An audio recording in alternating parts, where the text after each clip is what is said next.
Hello and welcome to my fourth video. Thank you for watching, and thanks if you've subscribed to me already. If you haven't, I would like it if you could subscribe. It would be greatly appreciated.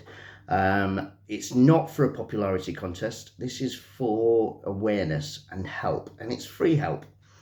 So anyway, my fourth video is going to just be a little bit about myself, my journey down my own slippery path. This is how it's happened. I managed to pin it down exactly how it happened about 1.5 years, 2 years ago. And I managed to pinpoint the roughly exact time when things started to go downhill in my life. I have done a Facebook video a couple of years ago about this as well. So if you are on my friends list on Facebook, you may have seen it. I do apologise. However, I won't try and keep it as long as that one. I know the shorter videos do seem to be much more watched than the longer videos. So anyway, going back around 2012, and I'll try and keep it as brief as possible. Things was going well. I had a steady job. I've been employed by this company for plenty of years, lots of years, so things was going all right, you know.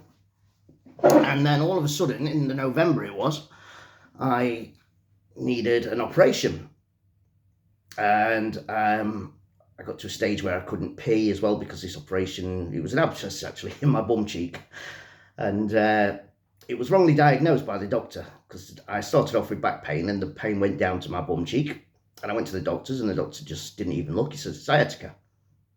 I says, are you sure? You've not even looked? And he says, sciatica. It's sciatica, and sent me on my way. A few painkillers. Anyway, a couple of days later, it got worse. So I couldn't sit down. I ended up asking my brother to take me to the hospital. He took me to the hospital, and the lady there, she says, it was the doctor there, she says, you've got an abscess on your bum cheek. It says it's the size of 2 because it's been left untreated. So hence why it got very, very painful. Anyway, she gave me a load of medication, sent me on my way, says once it bursts, then come back to the hospital, we'll operate. So by the Tuesday, it still hadn't burst. However, some medication, I think it must have been that, it just stopped me weeing. I'd gone 21 hours, I think it was, roughly, nearly a full day without weeing. I was trying all the tricks, drinking more water, which didn't help, watching water run, forcing it out, and just going in the shower and whatnot, just to try and, you know, all the old tricks you see on telly to try and help you wee or make you need a wee. However, I was bursting. It wasn't the fact I didn't need one. I was bursting. I just couldn't wee. Anyway, the doctor come out to see me. I was on the floor after this point. And she says, can you get in a car for your mum to take you to hospital? I says, no, I can't move. I'm on the floor. I cannot sit up. So they called an ambulance out. Ambulance took me straight to the hospital and says, yep, your bladder's full, which I didn't need telling. I already knew that. Put catheter in. Instant relief, but then the pain was back from my abscess, so they operated on that. And anyway, well, because of the not being able to wee for nearly a full day, and I'd been drinking quite a lot of water as well to try and help the process along, septicemia was about starting, so they kept me in hospital for a week. Anyway, so gets discharged later on the next year, earlier on the next year, similar problem, went to the doctors, sent me back into hospital. I had to have another operation, as it hadn't gone as well as planned the first operation. Then after that, I had the same problem again, sent me back into hospital, third operation. And I should have had a fourth, but I didn't want to put myself through it again, to be honest with you. So anyway, after the third operation, I'm starting to get all these things happen to my body, what I wasn't used to, because I was always an active, keen football player, not at a good standard, don't get me wrong, but I liked a bit of five-a-side. I was fit, generally fit, and healthy up until that point. Things was happening to my body what I didn't really understand.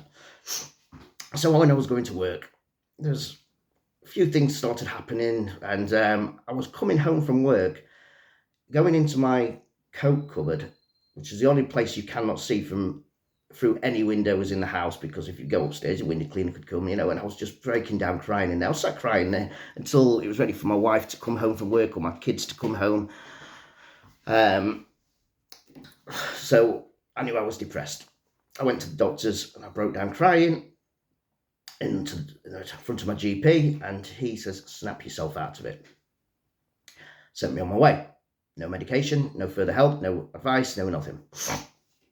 So, went on my way, knew I was depressed, lost all faith and trust in the doctors, didn't know what to do. And at this point, don't get me wrong, I was taking cocaine, but I was a weekend user. I never once took it in the house on my own throughout the week.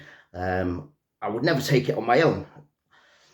So I'm taking painkillers anyway, and because of the operations, I got myself addicted to painkillers. And then I tried killing myself. I tried to take my own life a year or two down that line. I took 50 codeine, I think it was, in one go. My wife seen it. My wife found me. I admitted it to her and took to hospital that day. But because I built up a tolerance of codeine, it didn't do as much as what it would do to somebody who would take codeine every so often. Because I was an addict, 50 codeine in one go was a lot, but it didn't require anything further than just kept an eye on me for a few hours. So at that point, they realised the depression was there because it was a bit of a cry for help, maybe, but things could have gone wrong. I could have died. End of. Luckily, I didn't. I'm still here. So by this point, the depression's kicked in good and proper. Obviously, they give me some medication, didn't work. Give me some more medication, didn't work. Finally found some that worked, but it didn't. By this point, I built up a cocaine problem as well.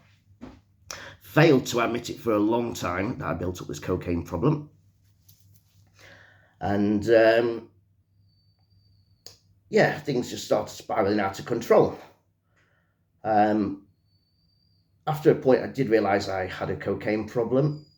Didn't know how to deal with it. Just kept on taking it.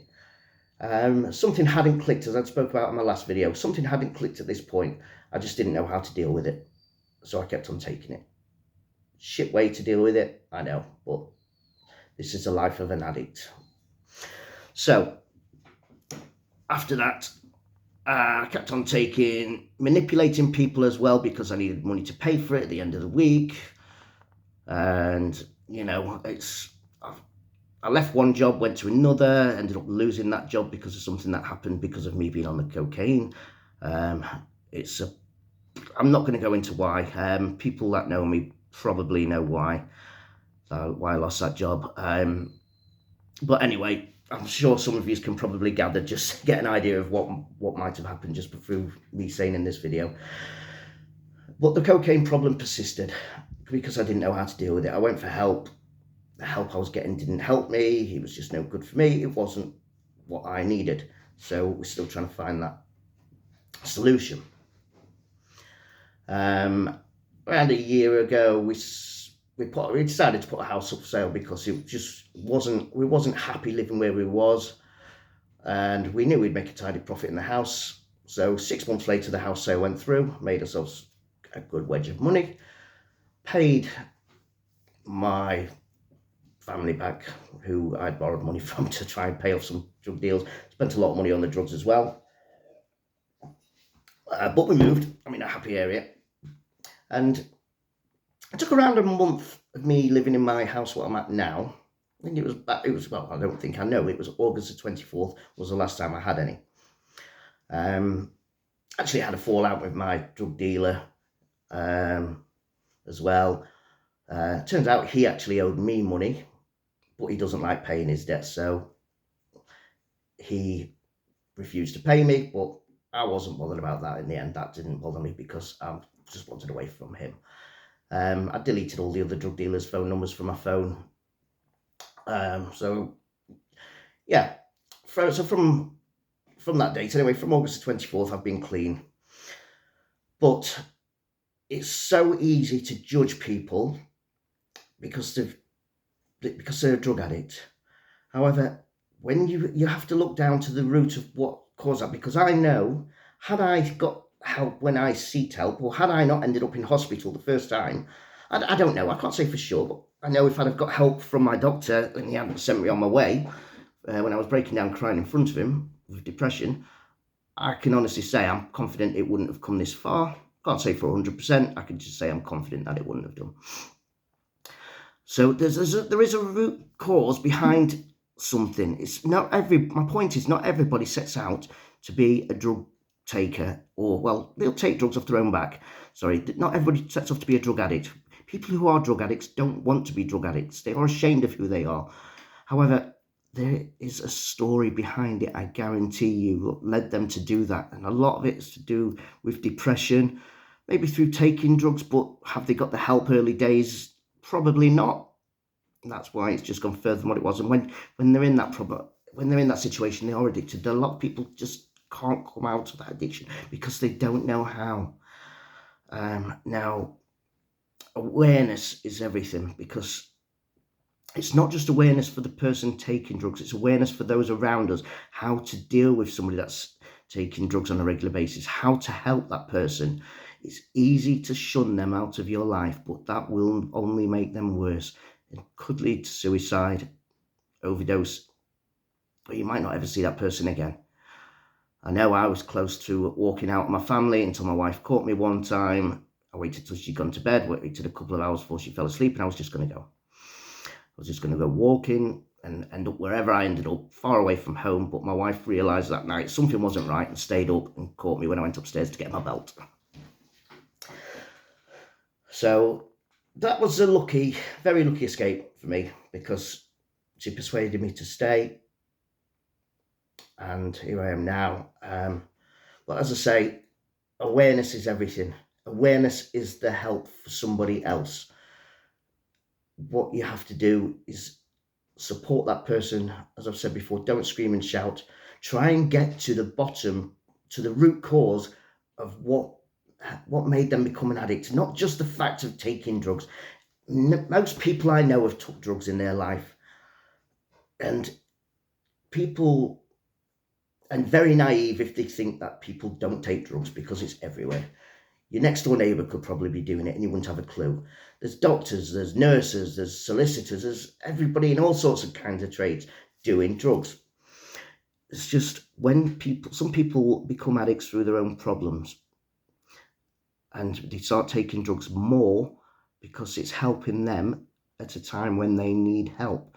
It's not a long-term problem, it's a short-term solution while you're taking the drugs. Then the day after, you're stuck in your back hole. You're stuck back to where you was before again. So it's about being aware.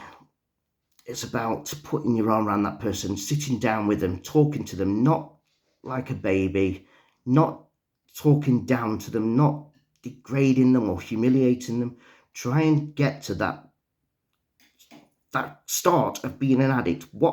Something has happened for that to happen. So once you get to that root cause, then we learn how to deal with it, okay? Screaming and shouting, certainly not the way, as I keep saying, but it's a start. So anyway, that's how I was led down my slippery path. I haven't gone into full details, but I've let you know enough to know my story. And there's probably something similar or other reasons or anything which has led another drug taker or addict down that same slippery road. Just try and find out what it is with them. Don't scream and shout at them. Don't yell at them. Be there for them. Help them. That's the only way they will get help, because they won't do it on their own back, I can assure you. They won't do it off their own back, sorry. That won't happen, because their head isn't thinking right. As if somebody's a non-addict, their head is thinking the way an addict's head should be thinking, but an addict's head does not think that way. They need help. Be that help. Anyway, thanks again for watching my video. Please subscribe and share as well for awareness, because even if I can help just one person, just by giving some advice, then I'm a happy person. And, I've done, everything's worthwhile with these videos. Thanks for watching.